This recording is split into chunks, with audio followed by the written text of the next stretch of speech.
abaye malo boya abaye malo karra gese ma folse ne jalo karra gese ma folse Hannaa fi garaan kun waan nama gootu uggum safuu yaasa qullaa rafuu jette jaartiin jedhani. Biyya kanatti waan ta'aa jiru isinitti bitaachee hin beeku. Dalganatti galee kan jedhu inni buumyoona.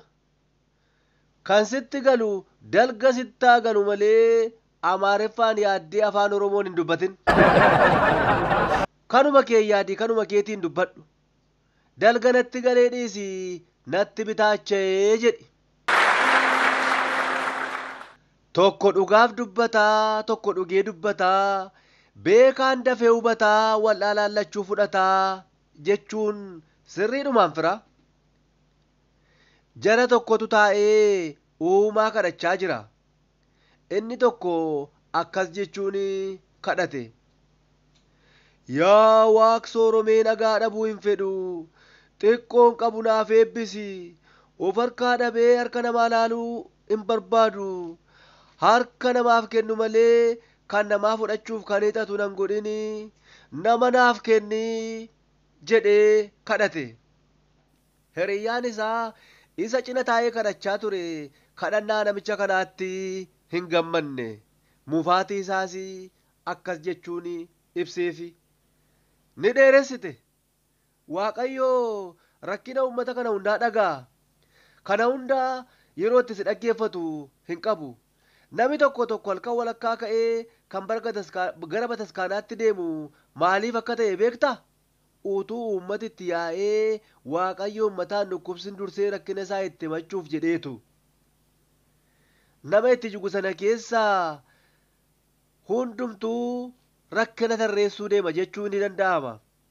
Nama hunda sana keessaa galateeffachuu kan deemu nama muraasa. Galata dhiyeessuu kan deemu kan qubaan lakkaa'amudha. Hundumtuu rakkoo himachuu deema. Kaan fayyaa kadhata, kaan lubbuu dheerachuu kadhata, kaan qabeenya kadhata, kaan gaa'ela kadhata, kaan waan nyaatee oolu kadhata, kaan bakka bulu kadhata. Gabaabaadhumatti rakkoon hin tarreeffamne hin jiru. Kan namatti kadhachuuf deemus hin dhibu. Osoo rakkoo kana hundaa dhaga'ee mataan hin dhukkubin dursee himachuuf halkaniin ka'a. Gaaffiin nama baay'ee kan deebi'uu diduufi yookaan turuufi erga inni rakkoo dhaga'uun adoodee waan deemaniifi jedhanii kan yaadan yookaan amananii akka jiran hin beektu ofi. Hin dheeranne kadhaan koo gabaabaadha. Yaa Waaq sooromee nagaa dhabuu hin fedhu, xiqqoon qabuudhaaf eebbisi, of harkaa dhabee harka namaa akka hin ilaalle na godhi. Nama kennuuf harka hiixatu malee kan namaa fudhachuuf harka hiixatu naaf hin kennini. Nama naaf kenni jechuun akkamittiin ifaa ta'uu dide. Kana caalaa akkamittiin gabaabsa. Anaaf ifaaf gabaabaadha. Mee ati kana caalaa gabaabsuu dandeessaa? Maal jettee gabaabsitee kadhattame? Jedhee gaafate. Hiriyyaan isaas utuu ana ta'e immaa gabaabaadhumatti yaa Waaqayyoo qarshii gara fuula duraatti naaf laattu keessaa walakkaa isaa ammuma naaf kenni. Kana booda ani beeka. Inni guddaan baajeta ramaduudha. Hojiirra oolchuuf anuu jira. Waan salphaa fi xixiqqaadhaa fi uumaa rakkisaa ooluun sirrii miti.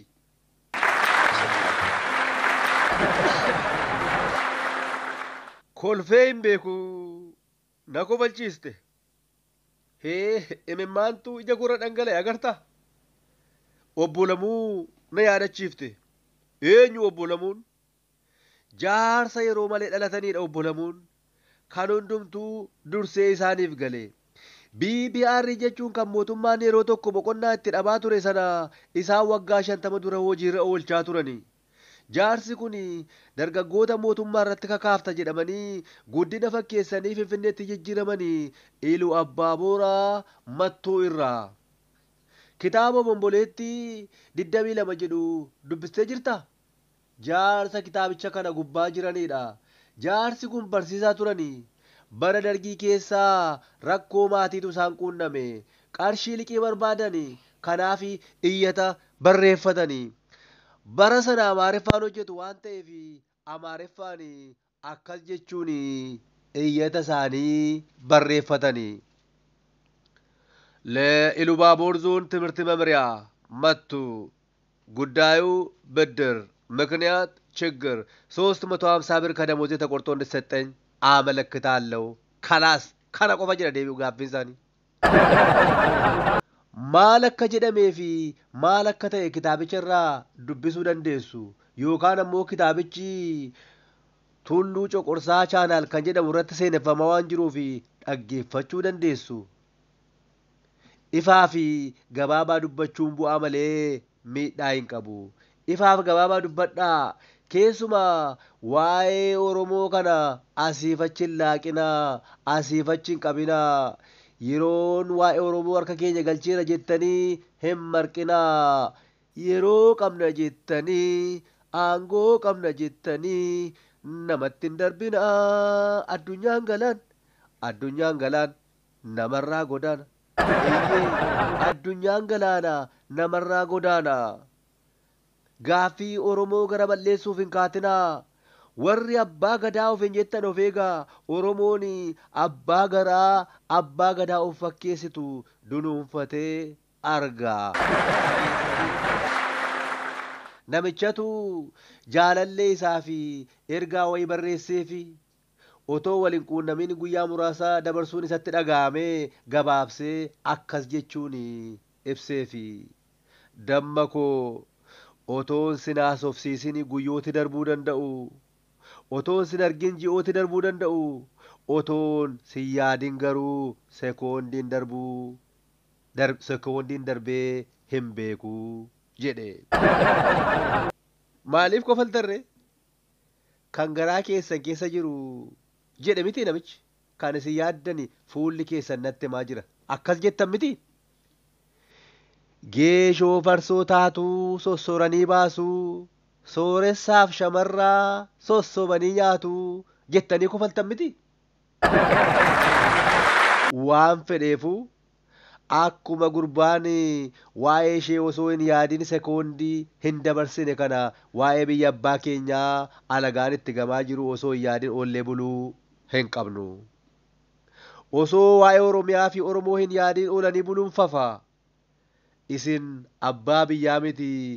Warri soddaa sunillee waa'ee Oromoo yaaduu yoo baatan waa'ee Oromiyaa osoo hin yaadin oolanii bulanii hin beekani. Akka itti qabatan yaadu irrattis hojjetu. Oromoonis yaaduu irra darbee hojiitti jijjiiruu qaba. Hormi akkaataatti Oromoo garboomsan hoggaa yaadu, Oromoon immoo akkaataatti Oromiyaa wala boomsu yaaduu qaba. Bilisummaa jechuu qaba. Akkuma isaan halkaniif guyyaa irratti hojjetanii irratti hojjechuu qabdu. Kun dirqama Oromoo maraati. Yaasoo giddaa yoo ofii jette mi'aayin isa kana yaafiraa. Damma utuu isheen mi'ooftuu maragu jedhu mitiire. Har'aa fi nu ga'a. Torbee dhufu walitti deebina. Eebba kanaan garaagara haa baanu. Barataa barsiisaa arrabsu, wallaalaa hayyuu gorsu, haadha ilmoo amattu, buqqee dhagaa cabsu, soba dhugaa caaltu nurraa haa baraaru.